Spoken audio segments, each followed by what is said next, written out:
عزت کا فکر ہے کہ کسی کی مدد کرنے سے پہلے اس کا عقیدہ نہ پوچھنا لینا. ہاں رسول اللہ صلی اللہ علیہ وسلم اس حدیث شریف یاد آ گئی کہ ایک جنازہ گزر رہا تو رسول اللہ صلی اللہ علیہ وسلم اٹھ کھڑے ہوئے تو صحابہ نے پوچھا کہ یہ تو ایک نان مسلم کا ایک غیر مسلم کا جنازہ ہے.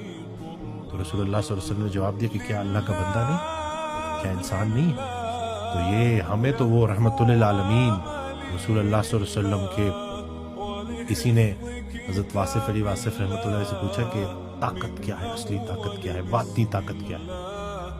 تو جواب دیا وہ پورا ان کا مفہوم کہ جسم لہو لہان ہے, فرشتے انتظار میں کھڑے ہیں کہ ابھی حکم ہوگا اور ان کو نیست و نابود کر دیا جائے گا پتھر مارنے والوں کو. صحیح. اور رسول اللہ صلی اللہ علیہ وسلم نے ارشاد فرمایا یہ نہ صحیح ان کی آنے والی نسل سے. ایسے ہی ہے, بالکل تو صحیح. بہترین طاقت یہ ہے باطنی طاقت کہ طاقت کے ہوتے ہوئے طاقت کا استعمال نہ کیا جائے. سبحان اللہ. تو ہمارے سرنڈر ہی کروا دیے جی. بالکل.